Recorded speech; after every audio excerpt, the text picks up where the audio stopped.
আসসালামু আলাইকুম। প্রিয় দর্শক, আপনারা দেখছেন শিখা অনির্বাণ টিভি ইউটিউব চ্যানেল। এখন আমাদের সঙ্গে যুক্ত হচ্ছেন বাংলাদেশের সাম্প্রতিক ঘটনা প্রবাহ বাংলাদেশকে যেদিকে নিয়ে যাচ্ছে, আপনারা অনেকেই এ নিয়ে উদ্বিগ্ন, ব্যতিব্যস্ত। কারণ বাংলাদেশে 18 কোটি মানুষ।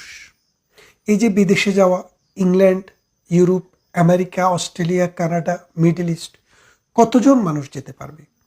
আমাদের এই 18 কোটি মানুষের মধ্যে 1.5 থেকে 2 কোটি মানুষ মাত্র বিদেশে, আর বাকি 16 থেকে 17 কোটি মানুষ বাংলাদেশেই বসবাস করে।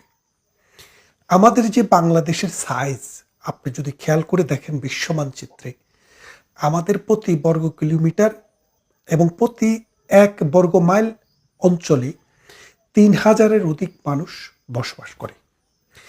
আপনি যদি আজকে সমগ্র পৃথিবীতে যে পরিমাণ মানুষ আছে, 8.8 বিলিয়ন অথবা 8.2 বিলিয়ন সমস্ত মানুষ যদি আমেরিকার ভিতরে নিয়ে যান, তারপরেও প্রতি বর্গ মাইলে আমেরিকার জনঘনত্ব হবে 2,250 জন। তাহলে আপনারা খেয়াল করে দেখেন যে সমগ্র পৃথিবীর মানুষ আমেরিকাতে নিয়ে গেলে যে ঘনত্ব হবে, বাংলাদেশে গত 10 বছর থেকে তার চেয়ে বেশি ঘনত্ব নিয়ে মানুষ বেঁচে আছে।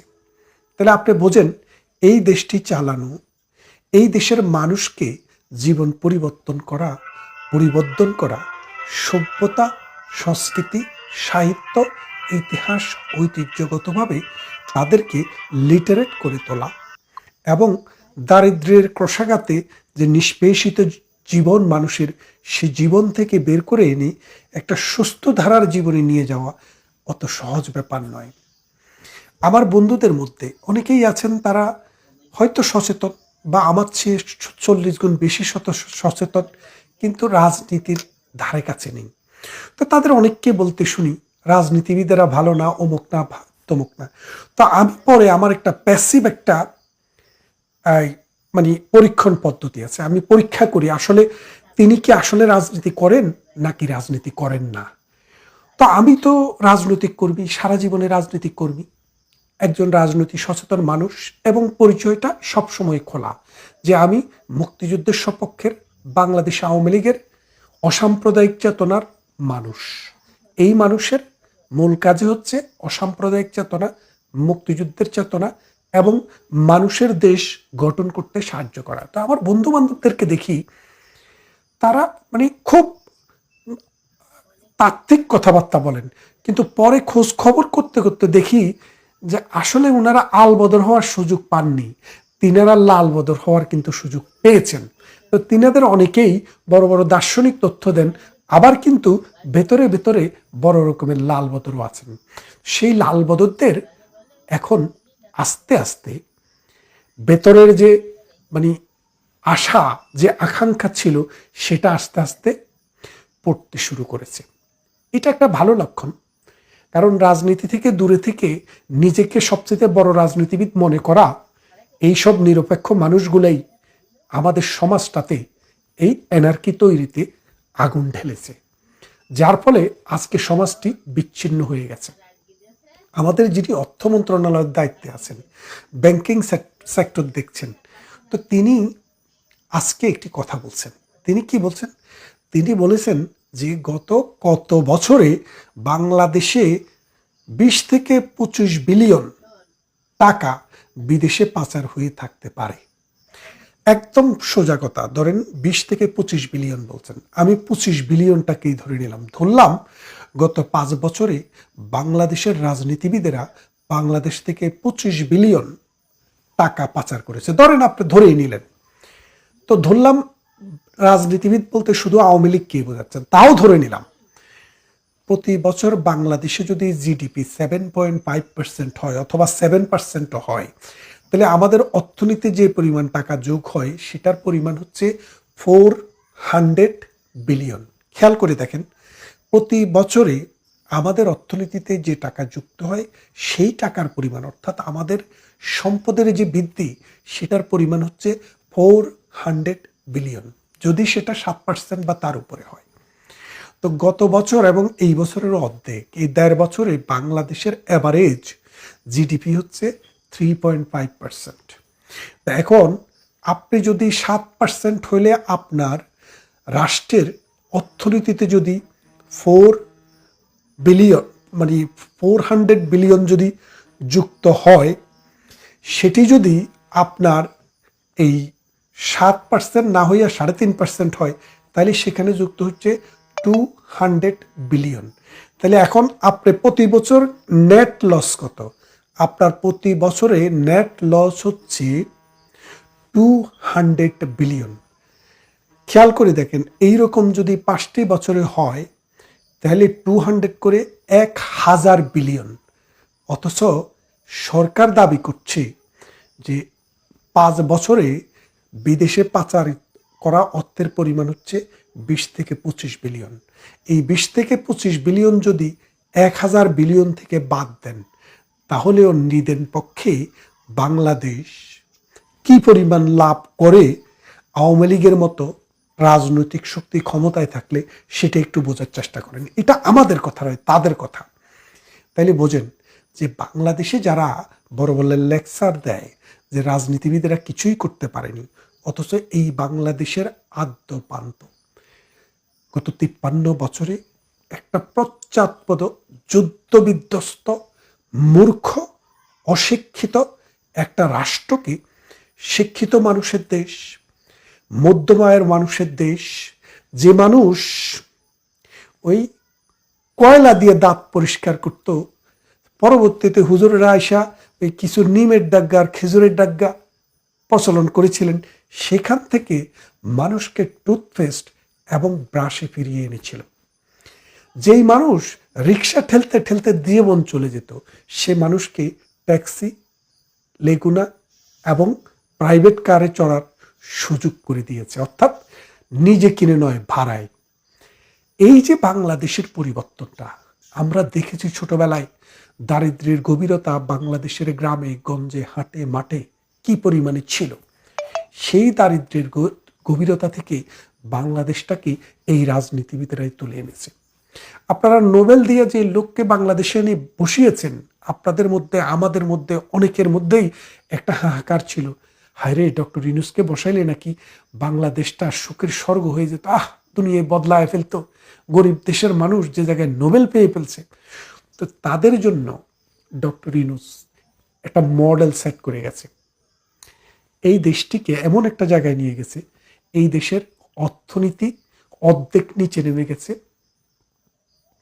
সমাজ বিভক্ত হতে হতে ধ্বংসের কাছাকাছি চলে গেছে, এই দেশের পুলিশ কাজ করে না, এ দেশের আর্মি এখন দৌড়া সাপের চাইতেও নগণ্য, এ দেশের বিজিবি এখন পুলিশের চাইতেও নগণ্য, আনসারের যেই ক্ষমতা আছে পুলিশের সেই ক্ষমতাও নেই, সচিবালয়ের সচিবকেও রাস্তার ফকিন্নি যায়া চাঁদা দাবি করে।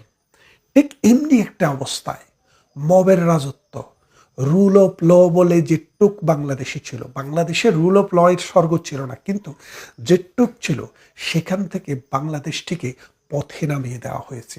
আপনারা জানেন, rule of law is the basis of civilisation. কোনো মানুষ, কোনো রাষ্ট্র কতটুক সভ্য সেটা রুল অফ ল দিয়ে বিচার করা হয়। যে দেশের রুল অফ ল যত স্ট্রিক্টলি মানা হয় সেই দেশটা ততটা সভ্য। তাহলে বাংলাদেশের মানদণ্ডটা কোথায়? যেখানে মবক্রেসি হয়, রাষ্ট্র যেখানে স্পন্সার করে মবদেরকে, রাষ্ট্র যেখানে তাদেরকে প্রেশার গ্রুপ হিসেবে ক্রিয়েট করে নিজেরা, এবং তাদেরকে লালন করে, পালন করে। সুদের টাকায়, এই সন্ত্রাসের টাকায়, চাঁদাবাজের টাকায় রাষ্ট্র এক একটা ফুলে কলা গাছ হয়ে যাচ্ছে। এখন এই অবস্থায় রাষ্ট্রের যে অর্জনগুলো, এই যে 53 বছরের একটি রাষ্ট্র, একটি সংবিধান হয়েছিল, এই সংবিধানটিকে ধ্বংস করা হচ্ছে। একটি আর্মি হয়েছিল, সেই আর্মিকে ধ্বংসের কাছাকাছি নিয়ে গেছে। 53 বছরের একটি পেশাদার পুলিশ, সেটিকে ধ্বংস করা হয়েছে। একটা ব্যুরোক্রেসি ছিল, সেটাকেও ধ্বংস করা হয়েছে। আগামী দিনের বাংলাদেশ ফকিরের বাংলাদেশ, আগামী দিনের বাংলাদেশ ক্ষুধা, দারিদ্র, অনাহারের বাংলাদেশ। কেন বলছি? আপনি যে জিওপলিটিক্যাল অঞ্চলে বসবাস করেন সেখানকার মানুষের সাথে আপনার সম্পর্কটা কেমন, কার সাথে সম্পর্ক কেমন। যেমন পাকিস্তান আমাদের চেয়ে 1200 মাইল দূরে, আমাদেরকে দেওয়ার কিছু নেই। পাকিস্তানের 25% লোক একবেলা, দিনে অন্তত একবেলা খাইতে পায় না। এইরকম লোক সংখ্যা হলো 25%। তাহলে এই পাকিস্তান আপনাকে আমাকে দেওয়ার কি আছে? কিছুই দেওয়ার নেই। আফগানিস্তান 40 বছর যুদ্ধ করতে করতে নিজেরা শেষ হয়ে গেছে। আমরা যে বলছি বাংলা হবে আফগান, আমরা হব তালেবান, সেই সুযোগ আমাদের নেই। কারণ আফগানিস্তান হয়তো আপনি তালেবান হতে হতে আফগানিস্তান থাকবে কিনা সেটাই সন্দেহ। নারীরা সেখানে এখন পুতুলে পরিণত হয়েছে, নারীদেরকে এখন আর মানুষ হিসেবেও সেখানে দেখা হয় না। তারপরে ভারত, আমাদের 3 দিক থেকে বেষ্টন করে আছে ভারত। যে ভারতের চাল আমাদের দরকার, ডাল আমাদের দরকার, যে ভারতের পানি আমাদের দরকার, যে ভারতের কাঁচামাল দরকার, যেই কাঁচামাল দিয়ে আমরা $60 বিলিয়ন গার্মেন্টস প্রোডাক্ট পৃথিবীর বিভিন্ন দেশে রপ্তানি করি। এই গার্মেন্টস প্রোডাক্ট বিদেশে রপ্তানি করা নয়, শুধু লক্ষ লক্ষ অসহায় মানুষ এই সেক্টরে কাজ করে। এই সেক্টরটি এখন মুখ থুবড়ে পড়েছে। আপনি যদি গ্রামে যান, গ্রামে শহরে যেখানেই যান, এই যে যারা রিক্সা চালায়, যারা ঠেলা চালায়, রাস্তার পাশে যারা দোকান করে, যারা ভাত বিক্রি করে, কলা বিক্রি করে, আলু বিক্রি করে, পটল বিক্রি করে, তাদের পেটের কাপড় একটু তুলে আপনি দেখেন। তারা এখন 3 বেলা খাওয়ার পয়সা জোগাড় করতে পারে না। রিক্সা চালিয়ে মানুষ এখন বেঁচে থাকার কোনো অবলম্বন হিসেবে রিক্সা চালনাকে আর নিতে পারছেন না। গ্রামে গঞ্জে কাজ নেই, হাহাকার, অসহায় মানুষের আত্মচিৎকার, চারদিকে হাহাকার। যেদিকে যাবেন মানুষের কাজ নেই, ভাত নেই, অন্ন নেই, বস্ত্র নেই, চিকিৎসা নেই। গ্রামে গ্রামে যেসব ক্লিনিকগুলো করা হয়েছে সেগুলোতে এখন ডাক্তার নেই, সেগুলোতে এখন রুগী দেখা হয় না। যেসব ভাতা ব্যবস্থা চালু করেছিল সেগুলো এখন আর কার্যকর নেই। যে বিজিএফ কার্ড, 30 লক্ষ মানুষ এই বিজিএফ কার্ডের আওতায় ছিল, 30 লক্ষ পরিবার, সেই 30 লক্ষ পরিবার এখন অসহায়, সেই বিজিএফ কার্ড তাদের নেই। বাংলাদেশের যত অর্জন, সমস্ত অর্জনকে প্রশ্নবিদ্ধ করছে তারা। এই ডক্টর ইউনূস, ডক্টর আসিফ নজরুল, এই বাটপার ভণ্ডরা বলছে বাংলাদেশের স্বাধীনতাটা হয়ে অনেকই ভুল হয়েছে। তারা বলছে বাংলাদেশ বিশ্বকাপে খেলার দরকার নেই, ভারতে গিয়ে খেলা হচ্ছে না। বাংলাদেশের সংবিধানকে শেষ করে দিয়েছে মুক্তিযুদ্ধের কনসেপ্ট, শেষ করে দিয়েছে অসাম্প্রদায়িক চেতনা। এখন বাংলাদেশে হিন্দুকে হিন্দু বলে তাকে হত্যা করা হচ্ছে, হিন্দু বলে তাকে দিনের পর দিন জেলে রাখা হচ্ছে। কথা বলে টেলিভিশনে এসে, সেই জন্য আনিস আলমগীরকে দিনের পর দিন জেলে থাকতে হচ্ছে। কথা বলে টেলিভিশনে এসে, সেই জন্য আবু আলম মুক্তিযোদ্ধা দিনের পর দিন তাকে জেলখানায় থাকতে হচ্ছে। হাফিজুর রহমান কার্জন, ঢাকা বিশ্ববিদ্যালয়ের প্রফেসর, টেলিভিশনে কথা বলে, সেই জন্য তাকে দিনের পর দিন কারাভোগ করতে হচ্ছে। ঠিক এমনি করে বাংলাদেশটাকে আজকে যেখানে নিয়ে গেছে, বাংলাদেশের যে অর্থনীতি 1.16 ট্রিলিয়ন, বাংলাদেশের 1.26 ট্রিলিয়ন বাংলাদেশের অর্থনীতির সাইজ ছিল, এখন সেটা 1 ট্রিলিয়নের নিচে নেমে গেছে। তার মানেটা আপনি বোঝেন যে বাংলাদেশের অর্থনীতির যে সাইজ সেটা যেখানে ছিল সেখান থেকে নিচে নেমে গেছে, এবং এটা আর ওঠার কোনো সম্ভাবনা নেই।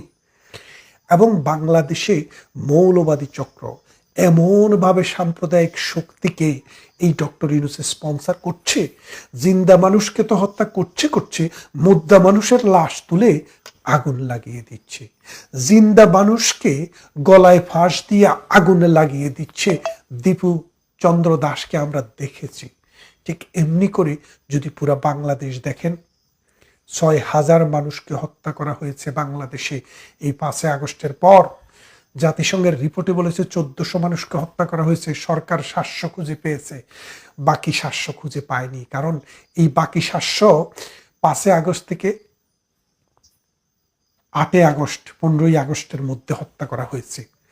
এখন ওই 5 আগস্টের আগে যাদের হত্যা হয়েছে তাদের জন্য বিচার হবে, আর 5 আগস্টের পরে যাদের হত্যা হয়েছে তাদের বিচার হবে না, দায় মুক্তি দেওয়া হবে।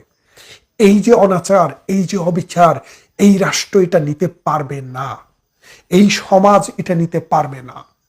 বঙ্গবন্ধুকে হত্যা করার পরে দায় মুক্তি দেওয়া হয়েছিল, সে দায় মুক্তি টেকেনি। হানা ভোট এরশাদ করেছিল, সেটা টিকেনি। জিয়াউর রহমান করেছিল, সেটাও টিকেনি। আর আপনারা যেটা করবেন সেটাও টিকবে না। কিন্তু 91-তে যেটা করা হয়েছিল সেটা পারপাসিভ, সেটা টিকেছিল, কারণ সেটা রাজনৈতিক শক্তি করেছিল এবং সাংবিধানিক প্রক্রিয়াকে মেনটেন করে করা হয়েছিল। বাংলাদেশের এমন কোনো পবিত্র প্রতিষ্ঠান নেই যে প্রতিষ্ঠানকে তারা ধর্ষণ করেনি।